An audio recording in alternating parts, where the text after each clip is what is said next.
The glasses of Dr. T.J. Eckelberg may just be one of the most famous examples of how humans interpret media in their own way. These giant glasses overlook the Valley of Ashes in The Great Gatsby, and have been said to represent the eyes of God, the worship of commercialism, abject moral blindness, as well as many other abstract qualities. Heck, I'll even add one of my own right now. The glasses represent the eyes of the reader/watcher, depending on your medium, looking down on the people of the story like little ants in an ant farm. In reality, The Great Gatsby actually takes place in the same universe as Gulliver's Travels. Bet you didn't know. Jokes aside, everything all the way down to their yellow color has been deeply analyzed to the point where these traits are taught in schools as what we call media literacy. I myself experienced such a lesson once upon a time. It gets thrown around as a bit of a buzzword, but simply put, media literacy is the art of engaging with a piece of writing or other form of communication beyond what would be considered a superficial level. It's about looking beyond the guise of the obvious to interpret the more thinly veiled meaning. This is an important key to understand the media you engage with, but also, in many ways, a fabrication of your own making. A lie, if you will. Possibly the most important lie, or even series of lies, we'll ever encounter.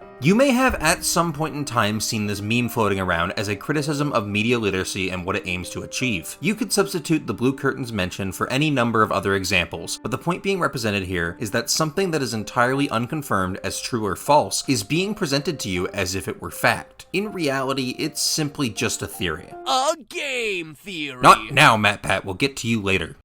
Presenting it as fact is inherently misleading, but this isn't the lie I was referring to. Or maybe it is, we'll get there. But if you can just make up anything you want, why is any of this important? To answer that, I want to quickly highlight an example of using media literacy to understand confirmed details of a story and what it looks like when someone fails to do so. Here we have the Amazon show The Boys. I'll use this show to represent how not engaging with the media enough can make you arrive at wrong conclusions. Let's take a look at the character Homelander. Spoilers for the series ahead. To summarize it up, this man was manufactured as part of an experiment to create godlike superheroes. From a young age, he was raised in a facility that put him through brutal tests to see the extent of his powers and psychologically manipulated to seek approval from his abusers, with his power being inherently tied to that approval. He grew to idolize Soldier Boy, a hero who Homelander felt was nearly as strong as himself. You were my hero growing up.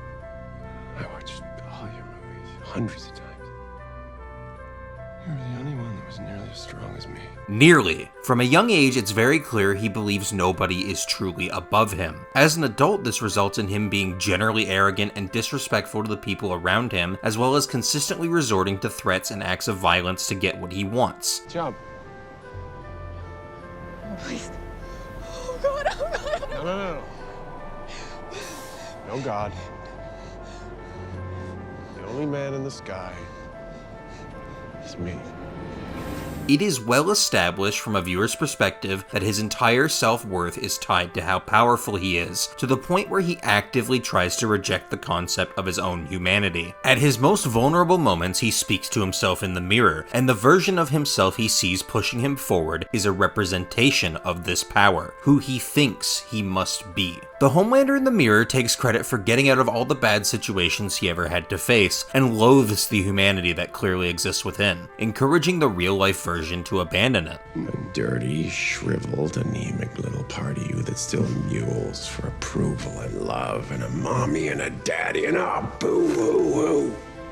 We gotta cut that part of you out like a cancer.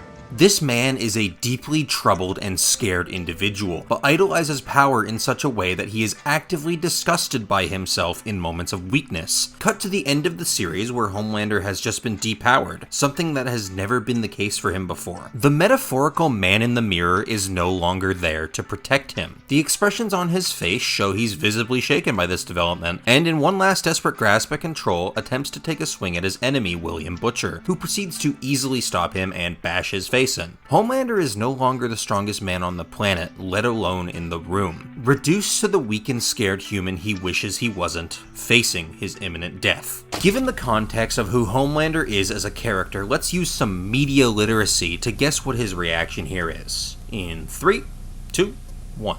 If you guessed he turns into a sniveling baby, congratulations, you have applied all of the given context clues correctly. This man has just lost everything that made him worth something in his mind. He is alone, weak, and terrified, the exact feelings he spent his entire life trying to hide from. You witness in this moment a man at his lowest. Somehow though, by ignoring clear context clues, a large group of people saw this ending where an individual we saw commit some of the most depraved acts known to man for sheer self-satisfaction / proof of his power, finally get his what for, and thought, how could they do this to my goat? Real life people fell for a facade that is meant for on-screen characters that are lacking context due to their inability to, or lack of interest in, processing information and context clues to the point where they review bombed the episode for this writing choice. Now, there are some writing flaws with this final season as a whole for sure, and I would never take those criticisms away from anyone, but Homelander's reaction at the end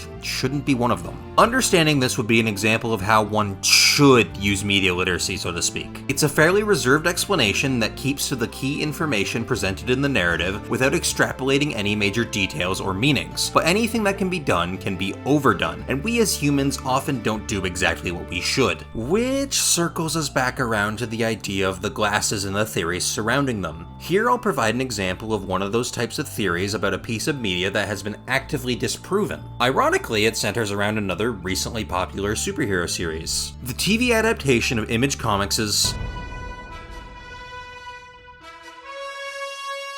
has been a critical success, drawing in many fans new and old who get to experience the series in an animated format for the first time. A recently famous example of taking media literacy quote-unquote too far is the costume change of the title character partway through the series. To put it as basically as possible without getting too far into spoilers, after a severe falling out with his father Omni-Man, Invincible at this point in the series is as disconnected and opposed to his dad as he ever gets. He struggles with trying to draw the line between the two versions of his father he's seen. He thought he wanted to be just like Omni-Man until now, but instead realizes he feels he should actually want to be the opposite. This dichotomy is represented in the changing costume, with the black and blue colors of the new Invincible suit being the inverse of the red and white colors of Omni-Man's. It's a really cool narrative device to show the character's mindset through a visual indicator, and also completely false. The facts surrounding the costume change are all correct, but the reason behind specific colors was a pure act of speculation until this year. With the show getting a lot of traction in the limelight and the creators being active members of the show's team, they of course get a lot of questions from fans. One of said questions is about how this exact dichotomy situation impacted the costume change as I just proposed. Ryan Ottley, one of the artists of the series, when asked about this, replied with a resounding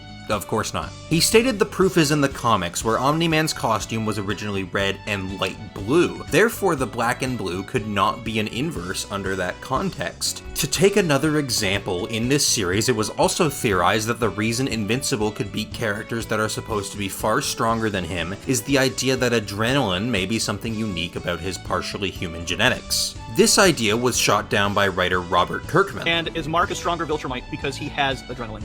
Is there like some kind of biology lesson that I missed that like adrenaline is unique to humans? In both of these instances, fans attempted to arrive at a reason why certain things are written in certain ways, and as it turns out, they missed the mark horribly. These are examples of media literacy being a bit of a scam. Sometimes you're just flat out wrong, even when the answers seem to all fit into place and paint a perfect picture. Both series provided as an example here are of people being wrong about something. The difference between them, however, boils down to an understanding of the facts more than anything, which is all media literacy is really asking of you at the end of the day. To take it to that next step and create your own addition to the narrative, such as in the Invincible example, is the only way you could really take it too far, so to speak. Yet that next level we take it to, that lying, may just be the most important part. Say I were to take the same information I presented before from the boys and say it's a euphemism for men's mental health. It makes sense in a way. The feeling that you need to be strong at all times and never show weakness is something many men will struggle with in their lifetime. It makes the narrative feel a lot more personal and plays into an effective narrative device in making the villains scary by making them relatable. It makes them feel more real, like it could actually happen in our lives. I can't confirm that any of what I just said is true though. It's me overreaching my understanding beyond the intended scope. Or is it? After all, you can't prove I'm wrong any more than I can prove I'm right, just like how you can't prove The Great Gatsby isn't in the Gulliver's Travels universe. For the boys though, I do have the necessary evidence to make a convincing argument for myself. From a certain perspective, it is a mistake to deny theories like this. In some ways, the illusion is more important than anything else. To highlight this, I present to you Death of the Author. That's right, I read a whole novel just to make this video, surely that is worth a sub. Anyways, Death of the Author. This book takes place from two perspectives. One of them is a sort of alternate reality, real-world scenario with many parallels to our actual world, told from the perspective of an author named Zelu, as well as the people closest to her. The other takes place in a future where humans have all but gone extinct, and is told from the eyes of one of the many robots that now inhabit the Earth instead, named Ankara. These names are Nigerian, by the way, so official apologies if I am butchering the hell out of these. Zelu's story is a tale about how the success of her book about Ankara titled Rusted Robots impacted the course of her life. As the novel gains traction, Zelu has to contend with the struggle of having the core values of her writing stripped away from the original intent through the interpretation of others. Ironically, this was something she taught about in her tenure as a teacher. The reader decides what the story is about. Everything means something different to everyone. From the robot side, Ankara is a scholar, collecting stories from past civilizations out of a feeling of love and a need for preservation. Robots cannot write stories as they are just sequences of code. They can only imitate writing based on their programming, and so they collect what's left of human writing. Through many events in these parts of the book and the threat of World's End looming, Ankara ends up the savior of robot society by becoming the first robot to ever successfully write a story like a human would. A story titled Death of the Author, about a woman named Zelu. Oh yeah, we've got some weird inception going on here that puts us in a bit of a chicken and egg situation. It's vague on purpose to literally create a situation where the reader has to decide on what answer they want to be true. That is what Death of the Author means. Once it's out there in the world, the original intent is lost to all but the originator. Once again, every story means something different to every individual. Ankara at the end of the novel describes that she gains an understanding that the artist, and audience all adore one another. They create a web, a tissue, a network. She even goes on to state that the other robots have many questions about her work, none of which have been given an answer, in hopes they decide to talk to each other instead. A similarly titled essay from 1967 by French literary